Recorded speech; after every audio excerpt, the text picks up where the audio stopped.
todos, saludos y bendiciones. Estamos contentos de estar en la casa de Dios. ¿Quién está contento y quién está gozoso de estar aquí en este día? Dale un aplauso al Señor porque es tan bueno, es tan fiel.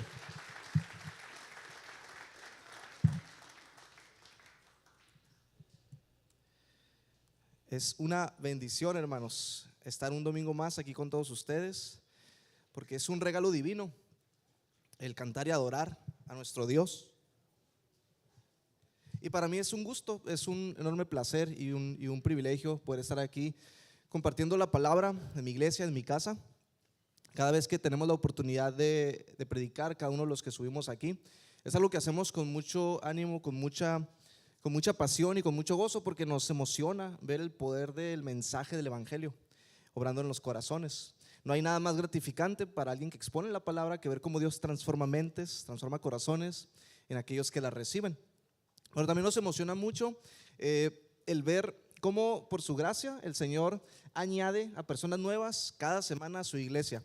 Si esta es la primera vez que tú nos acompañas o si tienes poco tiempo viniendo a las reuniones, quiero decirte que quizá este sea el día en que te pase como nos pasó a muchos de los que estamos aquí.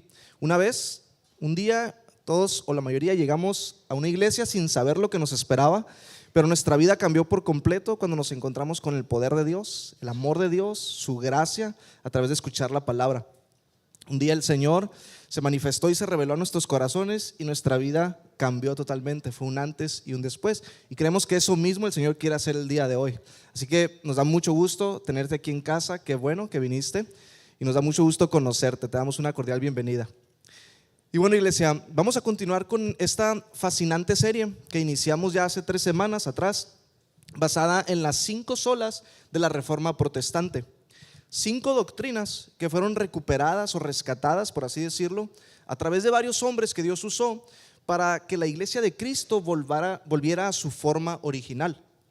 Como hemos escuchado, la iglesia estaba deformándose, se estaba extraviando porque se estaban alejando de las verdades centrales del verdadero cristianismo, debido a el orgullo religioso de los líderes que gobernaban en aquel tiempo, pero también debido a la ignorancia de la gente. El pueblo, la iglesia, atravesó por este periodo oscuro en donde Dios, su gloria, su palabra estaban siendo removidas del centro. Las tradiciones humanas y sus intereses egoístas estaban ocupando el lugar de Dios. Pero el Señor permitió que ocurriera todo este movimiento del que hoy estamos hablando, llamado la Reforma, para que la iglesia volviera a su verdadera esencia. En medio de todas esas falsas enseñanzas, de todas esas herejías que se estaban predicando deliberadamente, y en medio de todo ese abuso y del sistema corrompido que estaba liderando, el Señor despertó el corazón de los reformadores para que protestaran en contra de todas estas cosas. Y así fue como el Señor despertó la conciencia de miles y miles de personas para que salieran del engaño, para que salieran del error en el que vivían. Estas personas pudieron desarrollar un pensamiento crítico que los hizo libres de la manipulación, el engaño y el error. Así que eso fue algo que estaba sucediendo, y la razón, hermanos, la razón por la que este acontecimiento del que estamos predicando fue tan relevante en su tiempo y sigue siendo tan relevante hasta ahora para todo el cristianismo, es porque nos recuerda algo muy, muy importante. Dios está por encima de todo hombre. Dios está por encima de toda institución humana. Como dice el libro de Daniel, en Daniel 4:35, todos los hombres de la tierra no son nada comparados con Él. Él hace lo que quiere entre los ángeles del cielo y entre la gente de la tierra. Nadie puede detenerlo. Nadie puede detener a Dios. Nadie puede detener el plan que Dios ha determinado para con su pueblo escogido. El Señor está preparando a su iglesia, está preparando a su pueblo, a la novia de Cristo, para un día, siendo purificada, presentarla sin mancha y sin arruga delante del Cordero. El ser humano no puede detener eso, no lo puede impedir. El ser humano no puede hacer desviar o corromper de manera definitiva a la iglesia de Cristo, porque es Dios mismo quien la está preservando. Es Dios mismo, hermanos, quien la está guardando sin caída hasta el final en la segunda venida de Cristo. Dios mismo está haciendo eso. Por eso es que esta desviación por la que atravesó la iglesia hace siglos no prevaleció hasta ahora, porque Dios intervino y Dios lo impidió. Así como Jesús le dijo al apóstol Pedro que los poderes del infierno no prevalecerán contra la iglesia, tampoco ningún poder humano prevalecerá contra ella. Es imposible, hermanos, que el hombre reine, que el hombre controle sobre la verdadera iglesia de Cristo, porque Dios es quien la gobierna, es Él quien la está dirigiendo. Entonces la reforma protestante es una imagen clara de cómo el orgullo y la presunción humana son demolidos por la autoridad y por la soberanía de Dios. Cuando el ser humano quiere construir su imperio y quiere levantar su torre de Babel, el Señor la desmorona de alguna u otra manera. Así que una de las primeras cosas que sucedió en este movimiento de la reforma es que la palabra del hombre, la autoridad y la palabra del hombre empezaron a hacerse a un lado y la palabra de Dios fue exaltada y volvió a tomar el centro, volvió a tomar su lugar. En eso consiste la siguiente sola que vamos a mirar el día de hoy, la sola escritura, solamente la escritura. Se dice por muchos teólogos que este es el eje principal de toda la reforma protestante. Este es el fundamento que muchos hombres de Dios utilizaron para protestar en contra de Roma, porque es en la escritura en donde pudieron ver y en donde pudieron demostrar que la salvación del hombre es solo por gracia, solamente a través de la fe, solo Cristo es nuestro mediador y salvador y solo Dios merece recibir toda gloria y toda alabanza, solamente Él. Por eso es que este es el fundamento, y este fue el fundamento de la reforma protestante. En otras palabras, sin la escritura no hubiera habido reforma. Así que vamos a profundizar en este tema, hermanos, muy interesante. Vamos a ver en qué consiste y vamos a ver en qué implicaciones prácticas tiene para nosotros en el día a día. Y te adelanto que vamos a mirar varios pasajes bíblicos el día de hoy, así que te pido por favor que puedas estar muy atento a lo que se va a estar proyectando para que podamos seguir el mensaje, ¿sale? Pero ¿qué te parece si oramos primero para que sea el Señor quien nos ilumine, nos dé entendimiento y nos dé su capacidad de comprender? Inclina tu rostro junto conmigo y vamos a pedir su gracia. Señor, nos ponemos en tus manos en esta hora. Nosotros te damos la gloria y la alabanza porque si estamos aquí es por tus méritos, es por tu obra, es por tu amor. Gracias, Señor. Hemos entendido que todo proviene de ti y todo es para ti. Tú creaste el mundo y todos aquellos que en él habitan te pertenecemos y hemos sido comprados con sangre preciosa. Así que hoy, Señor, queremos ser fieles en recibir tu palabra con mansedumbre y con humildad. Padre, dale entendimiento al predicador, pero dale entendimiento también al que escucha para recibir, Señor, la verdad que tú nos quieres transmitir. Que esta verdad pueda seguir transformándonos y hablando en nuestro corazón. Te damos la gloria, la alabanza, danos iluminación, entendimiento para tener una mejor comprensión el día de hoy. Te adoramos en el nombre de Jesús. Amén. Amén. Bien, quisiera leer un pasaje bíblico que es sumamente relevante sobre este tema que vamos a mirar, sumamente trascendente. En este pasaje, el apóstol Pablo le da un título muy importante y muy particular y representativo a la iglesia de Cristo. Le da un título muy singular. Pablo le habla, siendo inspirado por el Espíritu Santo, a su discípulo Timoteo y le dice varias cosas importantes sobre cómo debe dirigir la iglesia de Cristo. Primeramente, le dice cómo debe ser el carácter de los líderes en la iglesia. Luego les dice cómo debe ser la conducta de los líderes en la iglesia, pero también les dice cómo debe definirse la iglesia, qué es la iglesia. Vamos a leer Primera de Timoteo capítulo 3, versos 14 al 15. Primera de Timoteo 3, 14 al 15. Si ya está en pantalla lo podemos leer.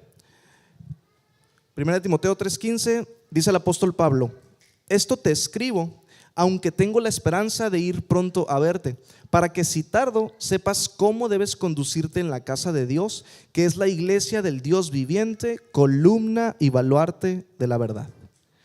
Columna y baluarte de la verdad. Así es como Pablo describe a la iglesia del Dios vivo. Pablo quiere que su discípulo Timoteo entienda y que cada creyente de toda época entendamos y seamos conscientes de la identidad que Dios nos ha dado. Somos columna y baluarte de la verdad. Eso significa que cuando el mundo, cuando la falsa religión, cuando Satanás hablan mentira, la iglesia es la columna, es el pilar que sostiene y levanta la verdad para que el mundo la pueda ver. Cuando la verdad es atacada, cuando la verdad es amenazada, la iglesia es el baluarte que la protege. Baluarte significa amparo, protección, defensa. Este mismo pasaje en la versión traducción en lenguaje actual dice así: por si acaso no llego a tiempo, así sabrás cómo debemos comportarnos los que pertenecemos a la iglesia, que es la familia del Dios vivo. La iglesia sostiene y defiende la verdad. Ese es el llamado claro que Dios le ha dado a la iglesia de Jesucristo, hermanos: sostener y defender la verdad. Como dice Proverbios, cada cristiano debe comprar la verdad y no venderla, sino defenderla. Defenderla. Cuando la verdad es atacada por los enemigos del engaño, la falsedad y el error, la iglesia siempre sale y la defiende. Eso ha sucedido así a través de toda la historia. En cada época, Dios se ha encargado de levantar teólogos, de levantar apologistas, de levantar creyentes llenos del Espíritu Santo para hacer esta labor defensiva, porque esa es la misión de la iglesia en el mundo. Esa es la misión de la iglesia. Nosotros, hermanos, no somos llamados a permanecer indiferentes, a permanecer pasivos o neutrales ante el error y el engaño de este mundo, porque en este mundo caído la neutralidad es complicidad. Ser neutrales es ser cómplices. Ser neutrales es sutilmente vender y negociar la verdad, y eso es algo contrario a lo que Dios nos ha llamado a hacer. Pablo dice que no somos eso. Nuestra identidad, lo que Dios dice que somos, es que somos columna y baluarte de la verdad. Y así es como podemos distinguir a la verdadera iglesia de Cristo. La verdadera iglesia de Cristo se compone de amor y verdad. Esos son los distintivos. Tal vez recuerdes que en las series pasadas que estuvimos mirando de Gálatas y más recientemente del Sermón del Monte, pudimos ver que la palabra nos habla acerca de falsos pastores y maestros, nos habla también de falsos cristianos, falsos hermanos, pero también es una realidad que existen falsas iglesias. Existen falsas iglesias. Es insólito, hermanos, pero de repente se escuchan noticias, por ejemplo, de que surge una nueva iglesia atea. ¿Has escuchado eso? Personas que niegan directamente, abiertamente la existencia de Dios se congregan en un domingo o en un día en la semana para escuchar a un predicador hablar sobre filosofías humanistas y antirreligiosas. O de repente, sorpresivamente también, se escucha que nace una nueva iglesia LGBT.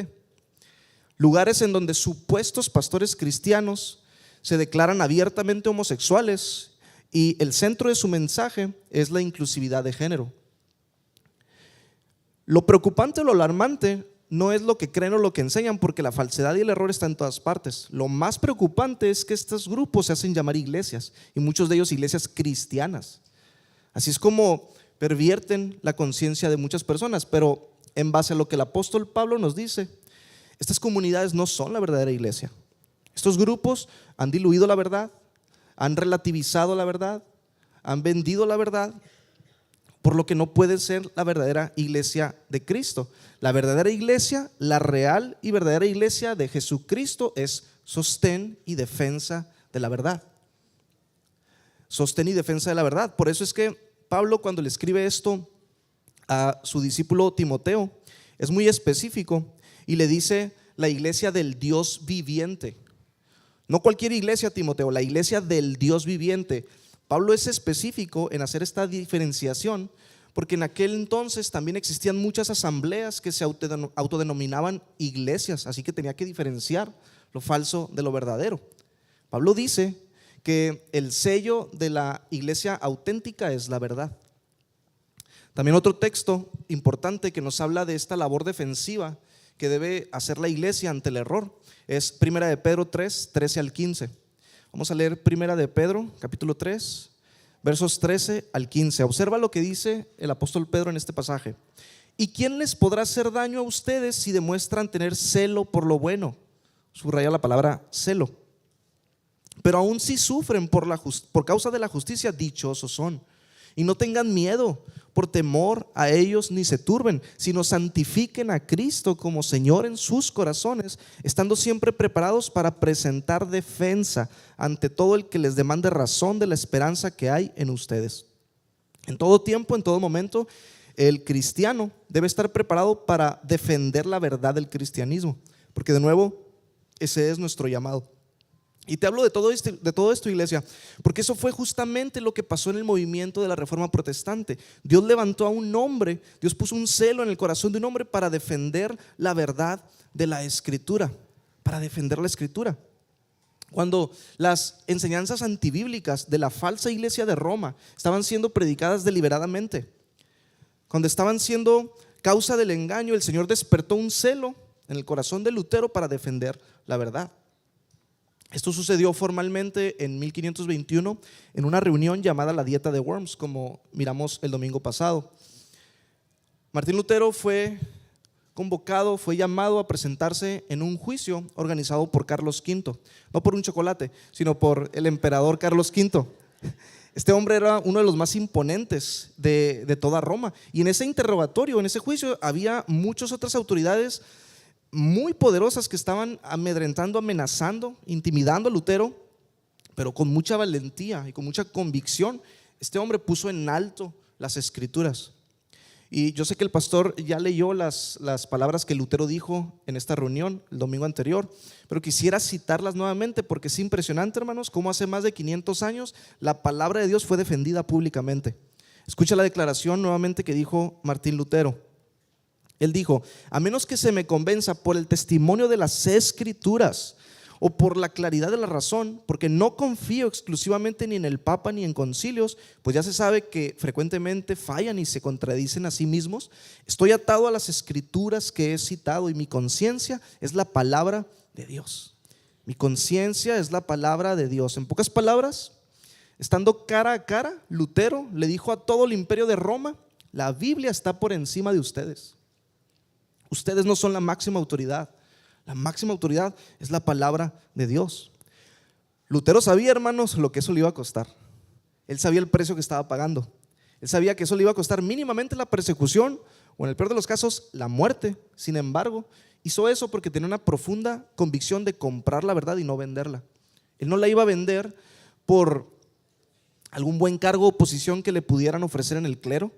Tampoco la iba a vender por mucha autoridad o poder religioso que le pudieran dar, ni mucho menos le iba a vender por fama o por comodidad o por popularidad. A él no le interesaron estas cosas. Lutero entendió que la verdad vale mucho más que todas las riquezas de este mundo. Comprar la verdad es el mayor negocio en el que podemos invertir en esta tierra. Por eso él la sostuvo, él la defendió, no la negoció y no la diluyó. Y para hacer esto, hermanos, inevitablemente él tuvo que enfrentar o confrontar a la autoridad de Roma. Él dijo: no creo, no confío ni en el Papa ni en los concilios porque se ha demostrado que se han equivocado. Su acusación fue directa hacia estas autoridades porque en ese momento lo que amenazaba a las escrituras eran las tradiciones de la iglesia y los dogmas de la iglesia. Lo que se practicaba y lo que se enseñaba contradecía a la escritura. Así que en ese momento puntual de la reforma, en la Dieta de Worms, nace el principio de sola escritura. A partir de ahí se desarrolló y se fue formalizando esta doctrina. ¿Qué enseña con exactitud la sola escritura? Sola escritura afirma que la máxima norma de fe y conducta, la autoridad final y lo que gobierna la iglesia de Jesucristo es la palabra de Dios. No son las tradiciones, no son los concilios, no es el Papa, ni nadie más. Nadie ni nada está al nivel de las escrituras, ni mucho menos por encima de ellas. Y ojo, esta doctrina no niega que puedan haber prácticas y costumbres que sean buenas y que podamos practicar. Los cristianos evangélicos practicamos, por ejemplo, la Santa Cena, y es algo bueno porque hay base bíblica. Tampoco esta doctrina niega que haya autoridades establecidas en la iglesia, porque claro que las hay. Dios las estableció para que haya un orden. Todas estas cosas, hermanos, tienen su valor, pero cuando estas cosas se ponen por encima de la escritura o cuando van en contra de la escritura, entonces todo hombre sea mentiroso y solo Dios sea veraz. Todo hombre sea mentiroso, solamente Dios sea veraz. Si la iglesia de Cristo remueve la escritura del centro, la iglesia se corrompe, la iglesia se desvía y la iglesia se pervierte. Y eso es lo que pasaba con la iglesia de Roma y lo que tristemente sigue sucediendo hasta el día de hoy. Algunas tradiciones antibíblicas, por ejemplo, que podemos mencionar es la famosa venta de indulgencias, una de las más conocidas. Si le pagas cierta cantidad de dinero a Roma, entonces las almas de tus familiares pueden salir del purgatorio e ir directamente al cielo. Lutero protestó y dijo: falso, eso no es así. La Biblia no enseña eso. La manera en la que el hombre puede alcanzar salvación es solamente a través de la fe, sin la necesidad de otras obras, como miramos ya anteriormente en sola fide. Otras tradiciones contrarias a la Escritura son los sacramentos.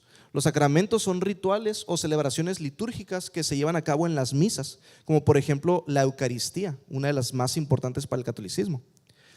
¿Sabes que Roma enseña que el creyente debe comer una hostia sagrada porque así es como recibe el cuerpo de Cristo? Ellos enseñan esto, escucha. Literalmente, ellos hacen un ritual con pan y vino y literalmente enseñan que eso recrea el sacrificio de Cristo en la cruz cada vez que se celebra una misa, una y otra vez, una y otra vez, una y otra vez. Y no solo eso, enseñan que Cristo literalmente está presente de forma real en ese pedazo de pan, en la hostia.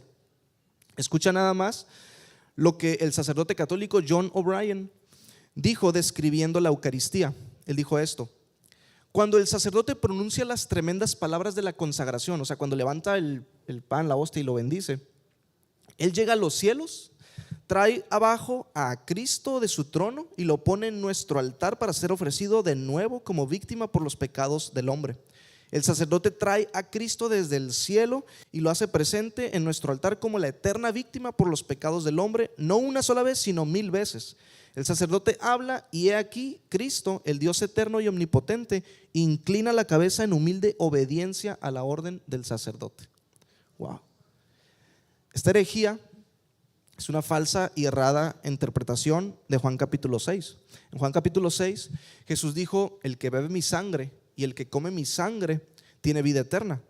Pero lo que ellos hacen es que interpretan de forma literal este pasaje y dicen que la hostia es Jesucristo literalmente siendo crucificado una vez más y por eso debemos comerla.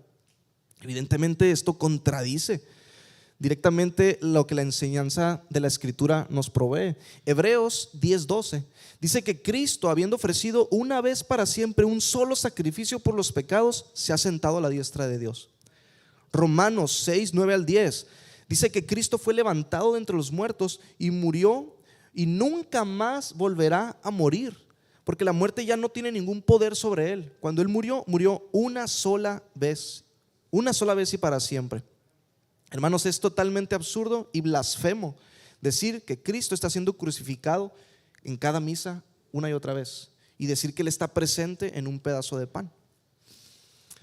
También otras tradiciones contrarias a la Escritura son la canonización de santos, la adoración de santos, la confesión exclusiva ante los sacerdotes, la repetición de rezos para absolución de pecados, entre otras cosas más.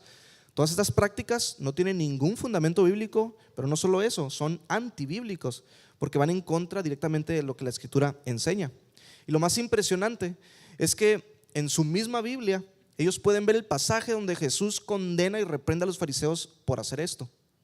Jesús le dijo a los religiosos de su época: ustedes pasan por alto la ley de Dios y la reemplazan con su propia tradición. Anulan la palabra de Dios por transmitir su propia tradición. Marcos 7:8. Les importa más sus costumbres, sus prácticas, que lo que Dios dice en su palabra, que lo que Él enseña. Lo mismo pasa con los dogmas. Un dogma es una declaración absoluta que es incuestionable, inobjetable, que hace un líder y los feligreses están obligados a creerla y obedecerla, como en este caso los edictos y las bulas del Papa, que también mencionó el pastor anteriormente. Lo que el Papa dice, eso es ley y nadie puede contradecirlo, porque la autoridad que Roma le ha dado es una autoridad mayor que la que le da la Escritura. Si el Papa dice una herejía, como muchas de las que ya ha dicho, entonces la gente debe creerla y obedecerla, porque Roma lo ha exaltado por encima de las Escrituras. Pero claramente el Señor también condenó esto en Marcos 7:7. Marcos 7:7 dijo Jesús: su adoración es una farsa. Qué palabras tan fuertes. Su adoración es una farsa porque enseñan ideas humanas como si fueran mandatos de Dios. En otra versión dice: inútilmente me rinden culto, pues enseñan doctrinas que solo son preceptos humanos. Iglesia, esto aplica para nosotros también. Por más excelentes que puedan ser nuestros cultos, nuestras reuniones, nuestros servicios, por más bien ordenadas que puedan ser nuestras liturgias, o por más atractivos que sean nuestros programas, Si lo que predicamos son ideas de hombres, de nada sirve lo que estamos haciendo. Si Abba tiene buenas luces, si Abba tiene buena música, si Abba tiene buenos programas y actividades, pero no predica con fidelidad la escritura y las verdades centrales del evangelio, es inútil todo lo que hacemos. Estamos perdiendo el tiempo. Por eso es que nuestro compromiso, iglesia, desde este púlpito, es hacernos a un lado los predicadores y dejar que el texto hable, que sea el texto hablando. Tratamos de exponer lo más fielmente posible las escrituras como obreros que no tienen de qué avergonzarse, para que sea el mensaje de Dios hablando a su pueblo y no nuestro mensaje, para que sea su palabra y no nuestra palabra. Esa es la razón por la que como iglesia hemos abrazado el tipo de predicación expositiva.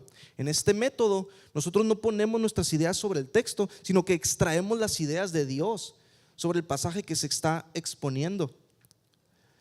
Este método de predicación guarda nuestro corazón engañoso y pecaminoso para no decir algo que Dios no está diciendo. Claro que nos podemos equivocar, claro que podemos fallar, somos falibles, pero el Señor sabe que nuestro deseo es ser sinceros y predicar con la mayor fidelidad posible, porque se trata del mensaje de Dios a su pueblo. Es algo serio, esto no es un juego. Mira las palabras tan fuertes que dice el apóstol Pablo respecto a esto. Segunda de Corintios 2:17. Lee junto conmigo Segunda de Corintios 2:17. Escucha esto, hermano. No somos como tantos charlatanes que predican para provecho personal. Nosotros predicamos la palabra de Dios con sinceridad y con la autoridad de Cristo, sabiendo que Dios nos observa. Dios me está observando. Cada predicador debe sentir el peso de estas palabras. Cada predicador debe sentir el peso de esta responsabilidad. Si tú sientes el llamado a la predicación y es algo que quema y arde dentro de ti, gloria a Dios. Puede ser que el Señor realmente te esté llamando y te haya dado los dones para esta hermosa y noble labor, pero debes saber esto: el éxito en la predicación no es nuestro provecho personal, no son nuestros intereses. El éxito en la predicación es ser fiel al mensaje, es ser fiel a la palabra. Ese es el éxito, hermanos. Predicamos delante de Dios y de parte de Dios en Cristo y transmitimos su mensaje y no el nuestro. Transmitimos aquello que Dios quiere comunicar. Lo que Dios más quiere comunicar son esas verdades que contribuyen a la salvación y a la santificación de su pueblo. Escucha, si lo que tú y yo estamos predicando no contribuye a eso, es inútil lo que estamos haciendo. Estamos transmitiendo ideas humanas, ideas de hombres, y eso no sirve. Y sabes, iglesia, yo le doy tantas gracias a Dios porque he podido ver cómo Él está provocando un deseo sincero en su pueblo, en su iglesia, por anhelar el alimento sólido de la palabra. Yo he podido ver en los últimos años, sobre todo en la iglesia hispanohablante, cómo muchos cristianos están cansados de escuchar mensajes humanistas y están cansados de escuchar mensajes diluidos y quieren escuchar verdadera palabra de Dios. Ese fue uno de los grandes beneficios de la Reforma protestante. Como dijimos, la Reforma recuperó las verdades centrales del evangelio. Después de lo que ocurrió con los apóstoles, el movimiento de la Reforma ha traído el mayor avivamiento y la mayor exaltación del evangelio en la historia de la iglesia. Y es impresionante cómo muchas personas están abrazando y están creyendo estas doctrinas de la gracia de Dios y están abriendo sus ojos al evangelio. Gloria a Dios, porque Él está dirigiendo a su pueblo, Él está dirigiendo a su iglesia y su Espíritu Santo nos está llevando a toda verdad. Gloria a Dios, hermanos. Él está haciendo eso. Él está haciendo eso. Ahora, volviendo a Lutero, quisiera que pienses por un momento en lo que él sintió cuando se dio cuenta de todo lo que Roma estaba haciendo. Piensa por un momento en el celo que sintió cuando tuvo acceso por primera vez a la Biblia y se dio cuenta de que todo lo que se estaba enseñando y practicando era falso y perverso. Piensa en la indignación que sintió cuando vio toda esa gente siendo abusada por Roma, por el engaño, la manipulación y por su ignorancia. Hermanos, el corazón de Lutero ardió contra Roma. Su corazón ardió contra ellos. El corazón de Lutero ardió así como ardió el corazón de Pablo contra los judaizantes cuando estaban predicando un falso evangelio. Cuando Pablo se dio cuenta de eso, se indignó tanto, se enfadó tanto que dijo: maldito todo aquel que predique un falso evangelio. El corazón de Lutero ardió, así como ardió el corazón de Jesús contra los fariseos, cuando les dijo: hipócritas, ustedes no entran al reino de Dios y tampoco dejan que otros entren porque enseñan sus ideas humanas, no la ley de Dios. El celo de Dios consumió a Jesús, el celo de Dios consumió a Pablo, consumió a Lutero, y yo quiero preguntarte el día de hoy, iglesia, si alguna vez esa misma clase de celo te ha consumido a ti. ¿Alguna vez has sentido indignación por ver que la palabra, que la verdad es menospreciada, es rebajada, es desplazada de su lugar? ¿Alguna vez tu corazón se ha incomodado cuando la mentira ha sido exaltada y a causa de ello el abuso y el error se propaga? Sinceramente yo sí, más de una ocasión. Y si tu respuesta también es afirmativa, eso confirma tu identidad como la iglesia de Cristo, porque eres columna y baluarte de la verdad. Tiene sentido que sientas eso. Pero si tu respuesta es no, si nunca tu corazón se ha incomodado por estas cosas, sino que hay una indiferencia, una apatía y permaneces con una postura neutral, entonces debes examinar tu corazón. Debes examinar si realmente amas la verdad o amas tu comodidad, tu complacencia o tu popularidad. ¿Qué es lo que más amas? ¿Qué es lo que más amas, iglesia? Porque definitivamente, de manera natural, defendemos aquello que amamos, defendemos aquello que más atesoramos. Si tu mayor tesoro en la vida es Cristo, su gloria, la verdad, entonces definitivamente, naturalmente vas a defender la verdad, porque Cristo es la verdad.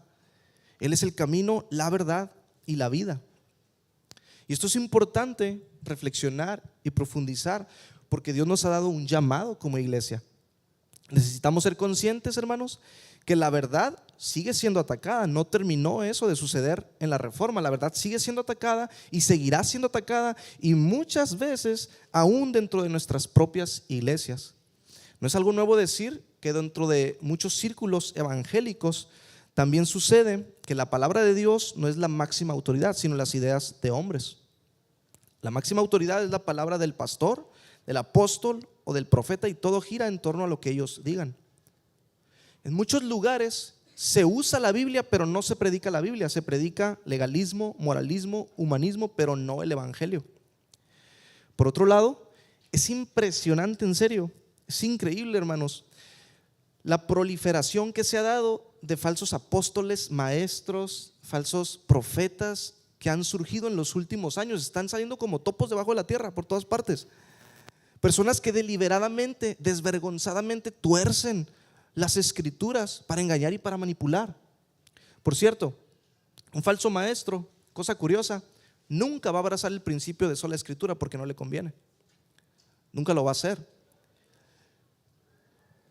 Pero lo más alarmante es la cantidad de cristianos que siguen fielmente a estas personas. En muchos de los casos se debe tristemente a lo mismo que pasaba hace 500 años, ignorancia de la palabra, lo cual es muy alarmante porque ahora tenemos acceso libre a ella y antes no se tenía. Pero en otros casos sucede porque la gente le teme más al hombre que a Dios. La gente tiene una lealtad mayor a su líder que la lealtad que le tienen a Cristo y a la verdad. Eso sucede demasiado. La gente busca más la gloria de los hombres que la gloria de Dios.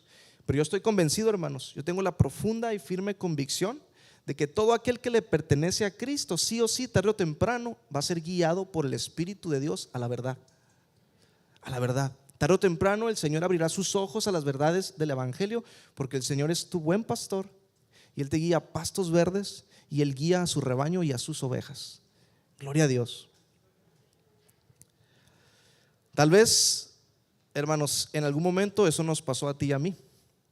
A lo mejor en algún momento tú y yo también tuvimos que protestar de alguna manera, o tuvimos que tomar decisiones porque la palabra de Dios no era la máxima autoridad.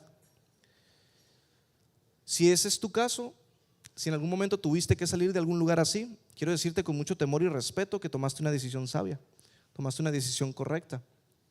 Y digo esto porque quizá puede traer paz y descanso a tu alma escucharlo. Si lo que te motivó a hacer eso fue el amor por Cristo, el amor por la verdad y su gloria, debes saber que no pecaste, no perdiste la cobertura de nadie, y nunca el Señor te ha dejado solo, nunca te ha abandonado, porque Él es tu buen pastor y Él te ha guiado. Y aclaro que no digo esto porque ahora te congregues aquí con nosotros, no lo digo a conveniencia. Escucha, iglesia, si en algún momento Abba llegara a desviarse por alguna razón y llegara a remover la escritura del centro y no se arrepintiera, tu deber como cristiano también sería salir de este lugar, buscar otro lugar. Suena fuerte, pero es lo que dijo el apóstol Pablo. Si aún nosotros, dijo Pablo, no solamente aquellos, si nosotros mismos o un ángel del cielo les predica un evangelio diferente, sea anatema, no le crean, no lo escuchen, no lo sigan. A lo mejor esta es la última vez que me ven predicando aquí por decir esto. Fue un gusto, hermanos, fue un placer conocerlos. Pero si ya saben cómo soy, ¿para qué me invitan, no? No, es broma, hermanos. Yo sé que por la gracia de Dios, por su pura gracia, esta iglesia ama la verdad. Esta iglesia tiene hambre por la verdad. Es por la gracia de Dios que Abba está centrada en el evangelio, y es solo por su misericordia. No somos mejores, no somos más buenos que otros, es solamente porque a Dios le ha placido ser bueno con esta iglesia. Pero gloria al Señor porque Él está dirigiendo a su pueblo y nos está guiando a toda verdad, a toda verdad. Ahora, un tema importante sobre el principio de sola escritura es que cuando surgió esta doctrina en el movimiento de la Reforma, rápidamente el catolicismo romano quiso refutar esta doctrina, quiso negarla. Y el argumento que utilizó fue decir que la escritura no apoya el principio de sola escritura. O sea, dijeron que la Biblia no afirma que la Biblia es la máxima autoridad. ¿Se entiende? Por años, por siglos, han debatido y han cuestionado si hay suficiente base bíblica para afirmar la sola escritura. Y la respuesta a ese cuestionamiento es un rotundo sí, por supuesto que sí. Esta enseñanza de la sola escritura es constante a lo largo de toda la Biblia. Y te comparto rápido algunos versos, algunos pasajes que demuestran esto. Primeramente, considera lo que dijo David en el Salmo 119 del 9 al 11. Salmo 119 del 9 al 11 dice: ¿cómo puede el joven guardar puro su camino, guardando tu palabra? Con todo mi corazón te he buscado, no dejes que me desvíe de tus mandamientos. En mi corazón he atesorado tu palabra para no pecar contra ti. En todo el Salmo 119 se resalta la centralidad de las escrituras. Si tú lees el capítulo completo, te vas a dar cuenta cómo el salmista ve la palabra de Dios como su máxima autoridad para vivir de una manera agradable delante de Dios. También versos más adelante, el salmista dice que él anhela conocer los preceptos de Dios para así andar en la verdad. O sea que la Biblia, él la ve como el estándar para interpretar la realidad que lo rodea y vivir de acuerdo correctamente con ella. También, cuando Jesús fue tentado en el desierto, en Mateo capítulo 4, claramente Jesús afirmó la autoridad final de las escrituras. ¿Cómo fue que Jesús refutó a Satanás? 3 veces Jesús refutó sus engaños y mentiras diciendo: escrito está, escrito está, escrito está. Ahí Jesús demostró que lo que está escrito es la verdad y que es lo único a lo que tenemos que someternos porque es la máxima autoridad. ¿Qué le dijo Jesús en otra ocasión a los fariseos? Ustedes yerran, erráis ignorando ¿qué? Las escrituras. No les dijo: ustedes se equivocan ignorando las tradiciones, deben cumplirlas. Se equivocan ignorando los concilios, la palabra del Papa, de los pastores. No, yerran ignorando las escrituras. Esta es la autoridad final. Pero también hay otro pasaje bíblico, hermanos, muy clave, que afirma el principio de sola escritura, y quisiera que lo leamos con mucha atención, que es Isaías 8, 19 al 20. Isaías 8, 19 al 20. Aquí está en pantalla. Mira lo que dice este texto: y cuando les digan, consulten a los adivinos y a los espiritistas que susurran y murmuran, ustedes digan: ¿no debe un pueblo consultar a su Dios? ¿Acaso consultará a los muertos por los vivos? A la ley y al testimonio. Si ellos no hablan conforme a esta palabra, es porque no hay para ellos amanecer. Iglesia, a la ley y al testimonio. Tenemos que ir a la ley y al testimonio y probar todo lo que escuchamos. Este es el filtro. Este es el filtro para probar todo lo que vemos y todo lo que escuchamos. Toda práctica y toda enseñanza dentro de la iglesia debe ser probada a la luz de las escrituras, porque esta es la máxima autoridad. Si tú te preguntas, si tienes dudas, si tal costumbre, práctica o tradición que estamos haciendo como iglesia es correcta o no, A la ley y al testimonio que enseñan las Escrituras. ¿Hay algún mandamiento claro que apruebe o prohíba eso? ¿O hay algún principio que nos pueda ayudar a saber si conviene o no conviene hacer eso? Si tú te preguntas, ¿será correcta, será cierta esta palabra profética que un día me dieron de que voy a ser apóstol, arcángel, querubín? ¿Será real eso que me dijeron? A la ley y al testimonio que enseña la Escritura. ¿Qué dice la Biblia, hermanos, sobre ese tema? Si te preguntas si este mensaje que se está predicando es correcto o no, a la ley y al testimonio. ¿Qué dice la Escritura? Quiero decirte, iglesia, no estás a oscuras. No estás en una condición en la que no puedas ver. Tienes la palabra de Dios en tus manos y es lámpara y lumbrera a tus pies. Gracias a Dios, el periodo de oscuridad ya pasó. Hace más de 500 años Dios se encargó de que eso acabara. Ahora podemos comprobar todos los mensajes que escuchamos para ver si vienen de Dios o si no vienen de Dios. Tenemos acceso a la Escritura. Y sabes, eso es lo que hacían los cristianos del Nuevo Testamento. ¿Has escuchado sobre los cristianos de Berea? La Biblia dice que los bereanos examinaban todo lo que Pablo les decía para ver si era conforme a las Escrituras.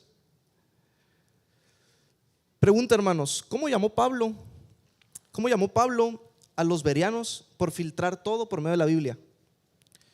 Él los llamó quisquillosos, los llamó incrédulos porque no reciben lo que se les habla, los llamó desobedientes o los llamó rebeldes por cuestionar al ungido de Jehová. No, ¿sabes cómo los llamó Pablo? Los llamó nobles. Nobles. Dijo Pablo, y estos eran más nobles que los de Tesalónica, pues recibieron la palabra con toda solicitud, escudriñando cada día las Escrituras para ver si estas cosas eran así. Hechos 17:11. ¿Por qué Pablo los llamó nobles? Porque ellos tenían el deseo sincero de creer y de honrar todo lo que Dios verdaderamente dice. Y ese debe ser tu deseo y mi deseo: creer y honrar todo lo que Dios dice y no lo que el hombre dice. Iglesia, no podemos decir amén a todo lo que escuchamos. No podemos hacer eso. Cualquier enseñanza que no cuadre con las Escrituras debe ser desechada, aunque haga llover milagros todos los días, dijo Martín Lutero en la Reforma Protestante. No, pero es que si viera, bro, allá en aquel lugar cae oro del cielo. No, hombre, si supieras lo que pasa. A la ley y al testimonio. La Biblia habla sobre falsos cristos y falsos maestros que harán todo tipo de señales y prodigios sobrenaturales, y si fuere posible aún engañarán a los mismos escogidos de Dios. El malvado vendrá de Satanás con toda clase de milagros, señales y prodigios falsos, segunda de Tesalonicenses. Hay espíritus engañadores como el espíritu de adivinación, así como los hechiceros de Faraón hicieron milagros en Egipto, pero no venían de Dios. A la ley y al testimonio. No, pero es que sabes, la otra vez vi un video en el Face de una persona sacó una espada y le predijo el futuro bien bonito a todos los que estaban ahí. Y digo, no es que yo me vaya en el viaje, pero y sí, sí es cierto. A la ley y al testimonio. A la ley y al testimonio. Esta es la palabra profética más segura que podemos nosotros tener. ¿Sabes que hubo un momento en la época del pueblo de Israel donde Dios se cansó de todas estas visiones aduladoras, prósperas que se le estaba diciendo al pueblo? Mira lo que dijo el profeta Ezequiel en Ezequiel 12:24: ya no habrá más visiones falsas ni predicciones aduladoras en Israel. Qué curioso que todas las profecías que escuchamos hoy son aduladoras, ¿no? Vas a tener esto, vas a hacer aquello, vas a ser el más grande de esta nación. Dios está cansado de esas falsas visiones y predicciones aduladoras. No, pero es que en aquel evento oran por ti y si estás gordo sales flaco. A la ley y al testimonio. Vámonos al gym mejor, hermanos, es más seguro. A la ley y al testimonio. Ojo, no negamos que Dios pueda hacer cosas sobrenaturales, porque Dios es Dios. Nadie puede encajar a Dios. Nadie puede encerrar a Dios. Como iglesia no nos consideramos cesacionistas, sino que creemos en la vigencia de los dones del Espíritu. E incluso, quizá muchos de los que estamos aquí hemos experimentado verdaderos milagros de Dios. Pero lo que dice el profeta Jeremías es que quienes no hablen conforme a esta palabra es porque no hay para ellos amanecer. O sea, quienes contradigan la escritura están en completa oscuridad. Debemos ser sumamente cuidadosos, iglesia. Así es como se encontraba la iglesia hace más de 500 años con sus dogmas y tradiciones. Estaban en una completa oscuridad porque contradecían directamente la palabra de Dios. Entonces, la Biblia sí apoya el principio de sola escritura, como estamos viendo, pero también este principio de sola escritura se apoya en otras verdades fundamentales que como cristianos creemos y abrazamos. Por ejemplo, creemos en la doctrina de la inspiración de las escrituras. Creemos que la Biblia es inspirada por Dios y no por el hombre. Es cierto que los 40 autores humanos que escribieron la Biblia eran falibles, eran imperfectos y se podían equivocar. Pero la realidad de las cosas es que estos hombres solamente fueron la pluma que Dios utilizó para redactar su mensaje a nosotros. El apóstol Pedro dijo: nunca la profecía fue traída por voluntad humana, sino que los santos hombres de Dios hablaron siendo inspirados por el Espíritu Santo. En pocas palabras, el autor intelectual de este libro es Dios y no el hombre. Dios fue quien le reveló este mensaje a esos 40 autores por medio del proceso de inspiración. Y es importante decir, hermanos, que esa clase de inspiración que Dios le dio a esos autores no la ha recibido ningún otro hombre y no la recibirá ningún otro hombre recibiendo nuevas revelaciones. Es cierto que tú y yo podemos ser inspirados por Dios para escribir a lo mejor algún buen libro o para preparar un mensaje como este.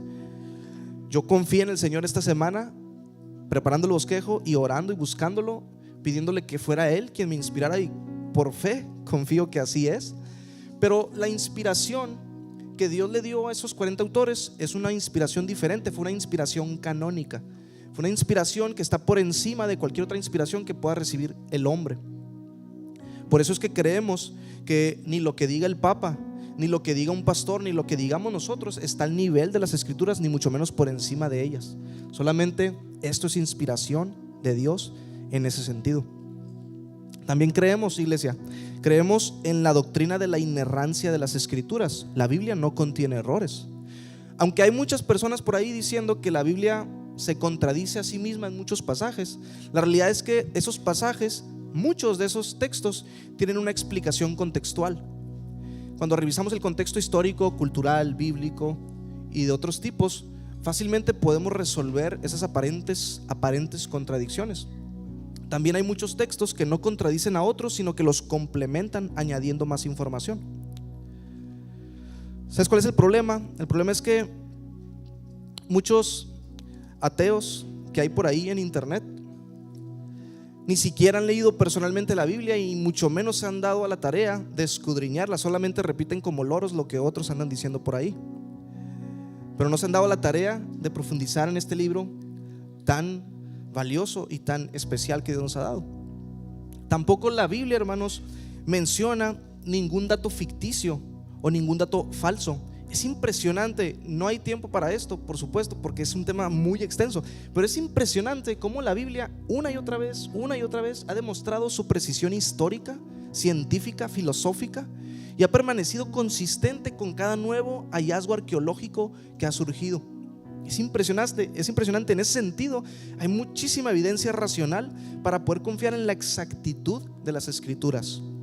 La Biblia no se equivoca, no solamente en los temas doctrinales, en cualquier afirmación que hace, no se equivoca, no contiene errores. Por eso decimos que el Papa puede equivocarse, nosotros nos podemos equivocar, pero la palabra de Dios no se puede equivocar. ¿Sabes por qué? Porque la Biblia es un reflejo de su autor, que es perfecto, y Él no se equivoca. Él no comete ni habla errores. El mismo Dios que creó este universo tan perfecto que vemos, creó un libro, y ese libro es perfecto. Ese libro no falla, es perfecto y no contiene errores, porque así es su autor. También creemos, por otro lado, en la doctrina de la perspicuidad de las escrituras. Suena rara esta palabra, perspicuidad. Esta palabra significa claridad. Creemos que la Biblia es clara y comprensible en todo aquello que tiene que ver con la salvación y la santificación del creyente.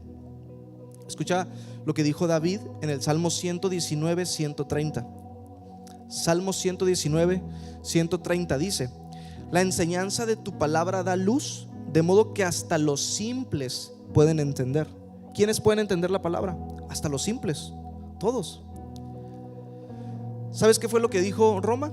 Roma dijo: no, la gente común no puede entender la Biblia, por eso nosotros la vamos a interpretar y vamos a ser nosotros los que les vamos a decir en qué deben creer y qué deben hacer. Los reformadores protestaron y dijeron: no, eso no es verdad. El mensaje central de las Escrituras es claro. El Evangelio es comprensible para todos. No necesitamos que el Papa o los concilios nos expliquen o nos revelen el significado básico de Juan 3:16, por ejemplo. El que cree en Cristo tiene vida eterna. La gente puede entender eso. Puede tener problemas la gente en creerlo, quizá no lo creen, pero no en entenderlo. Es claro, es sencillo. Claro que hay pasajes oscuros y hay pasajes difíciles en la Biblia, pero muchos de esos pasajes se iluminan a la luz de otros pasajes más claros.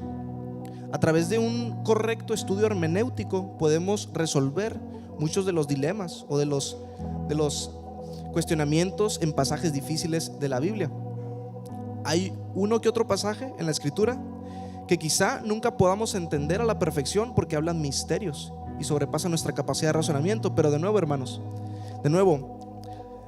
cualquier persona común con la iluminación del Espíritu Santo puede entender lo que Dios ha revelado en la palabra para vivir una vida piadosa en Cristo Jesús y para llegar a la salvación. Y también creemos en la doctrina de la suficiencia de las Escrituras. Esto es sumamente importante. La Biblia es todo lo que necesitamos para la salvación y para una vida de fe y de servicio. Es todo lo que necesitamos. No necesitamos algo más como los escritos de la Atalaya o como el libro del Mormón o como los libros apócrifos que el catolicismo romano quiso añadir a la Biblia después de la Reforma para justificar sus falsas herejías. No necesitamos nada de eso. Así como Pablo le dijo a su discípulo Timoteo cuál es la identidad de la iglesia, que es columna y baluarte de la verdad, de la misma manera Pablo le dijo qué es lo que debe capacitar a la iglesia, cómo la iglesia se debe entrenar. Escucha lo que dice 2 de Timoteo 3, 15 al 17. 2 de Timoteo 3, 15 al 17 dice: desde la niñez has sabido las sagradas escrituras, las cuales te pueden hacer sabio. ¿Para qué? Para la salvación por la fe que es en Cristo Jesús. La palabra es suficiente para mostrarnos cómo ser salvos. Luego dice Pablo: toda la escritura es inspirada por Dios y útil para enseñar, para redarguir, para corregir, para instruir en justicia, a fin de que el hombre de Dios sea perfecto, enteramente preparado para toda buena obra. No un poco preparado, no una parte, como si necesitáramos de algo más, sino que enteramente preparado para toda buena obra. No hay ninguna otra herramienta humana en el mundo que pueda capacitarnos como la Biblia puede capacitarnos. Todo lo que necesitamos como iglesia está aquí. Todo está aquí. Hay buenos recursos que el hombre puede proveer y que pueden ser de ayuda, pero aun si no existieran esos recursos, no lo necesitaríamos porque la Escritura sigue siendo suficiente. Es todo lo que necesitamos y no nos haría falta nada. Pero ¿sabes cuál es el gran problema, iglesia? El gran problema de hoy es que esta verdad está sumamente siendo atacada y amenazada, la suficiencia de las Escrituras. Escucha, en muchas iglesias los métodos mundanos para atraer gente, el entretenimiento, el misticismo, el sensacionalismo, las revelaciones no bíblicas, la consejería psicológica, entre otras cosas, están siendo utilizadas para hacer solo lo que la palabra de Dios puede hacer, que es convertir y transformar el alma del ser humano. Solo la Escritura puede hacer eso. Muchos pastores y líderes dentro de nuestras iglesias han dejado de confiar que la Escritura es suficiente para lo que Dios quiere hacer con el ser humano, con su iglesia. Pero Jesús dijo algo muy importante. Jesús dijo algo muy importante que necesitamos recordar, iglesia. Jesús dijo: mis ovejas, mi iglesia, la verdadera iglesia de Cristo, oyen mi voz, y yo las conozco y me siguen. Oír la voz de Cristo en la palabra es lo único que necesitamos para vivir la vida cristiana. Es suficiente, hermanos. Solo necesitamos seguir a Cristo revelado en la Escritura. Y lo último que quisiera decir para finalizar es que la autoridad máxima de la Biblia no solamente concierne a los temas doctrinales de la iglesia, sino que va mucho más allá. La Biblia es la máxima autoridad en la vida completa del hombre. La Biblia nos presenta una cosmovisión centrada en Dios, a través de la cual debemos ver y vivir esta vida en la que estamos. La pregunta es si tú y yo tenemos una cosmovisión bíblica. Estamos viviendo bajo una cosmovisión bíblica. Dicho de otra forma, todo ser humano tiene una autoridad final que rige su manera de vivir. La pregunta es si esa autoridad final es la Escritura o no lo es. Esto se puede ver en la manera en cómo manejamos nuestras finanzas.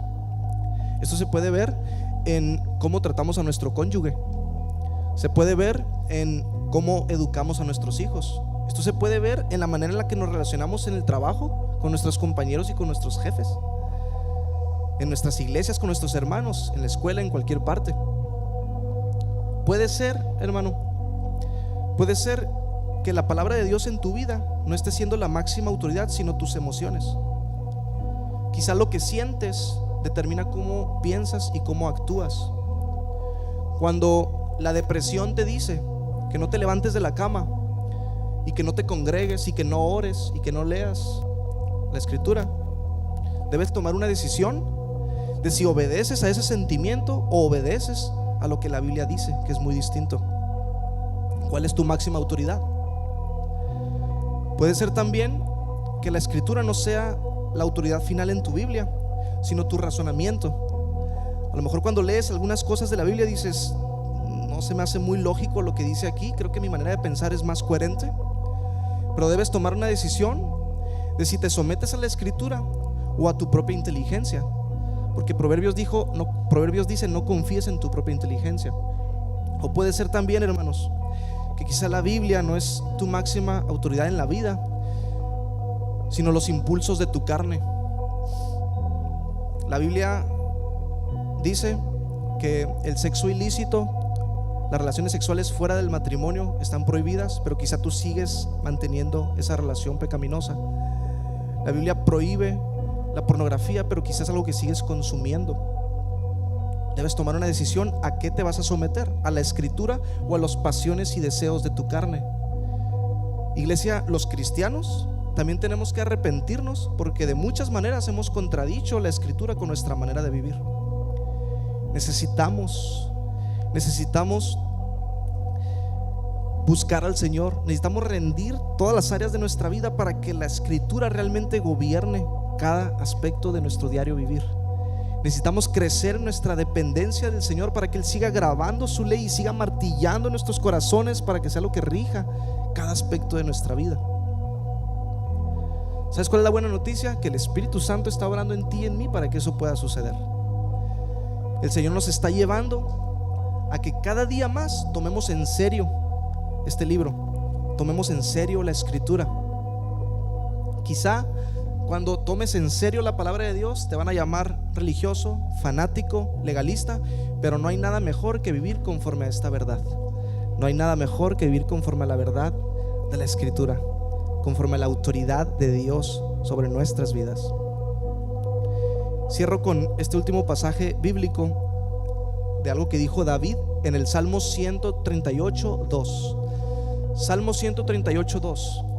Dijo David: en gratitud quiero postrarme hacia tu santo templo y alabar tu nombre por tu gran amor y fidelidad, porque has exaltado tu nombre y tu palabra sobre todas las cosas.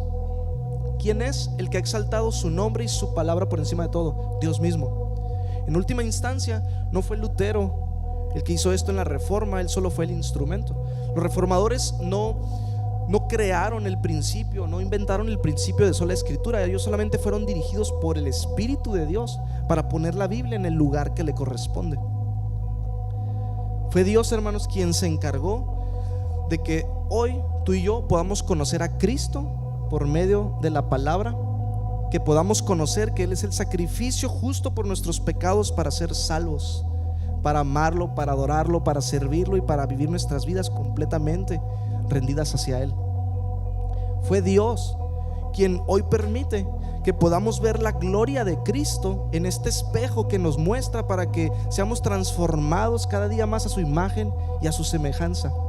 Es Dios haciendo esa obra en tu corazón y en mi corazón, hermanos. El Señor está dirigiendo a su iglesia. Él está guiándonos a toda verdad, a toda la escritura. Cristo pagó el precio para que hoy esto pudiera estar sucediendo, para que tus ojos y mis ojos sean abiertos a la luz de esta verdad. Como dijo alguien, ¿quieres escuchar la voz de Dios audiblemente? Lee la Biblia en voz alta, porque aquí el Señor está hablando a su pueblo día con día y nos muestra la verdad. Ponte en pie para finalizar y darle gracias a Dios por lo que Él hace en nuestras vidas. Señor, te adoramos en esta tarde y te damos toda la gloria, porque tú eres bueno, tú eres misericordioso. Es por pura gracia, Señor, que hoy podemos ser alumbrados en los ojos de nuestro entendimiento para conocer la verdad, para ser expuestos a ella y no vivir en el error, en el engaño. Gracias, Jesús, por ser nuestro Salvador. Te podemos conocer a través de tu verdad. Gracias, Señor, por salvarnos, por perdonarnos y por ahora santificarnos como lo prometiste hasta el día final. Te queremos pedir perdón porque la Escritura no es nuestra máxima autoridad en muchos aspectos de nuestra vida, y no le hemos dado la seriedad y la importancia, y no valoramos ese regalo tan precioso que tú nos has dado por gracia. Llévanos, Señor, a tu palabra, llévanos a tu verdad. Ayúdanos a contemplarte, Señor, en tu revelación, para ser transformados y ser como tú. Te damos toda la gloria, todo el honor y la alabanza. Amén. Amén. Iglesia, ¿por qué no despedimos adorando al Señor? A ese Señor creador del cielo.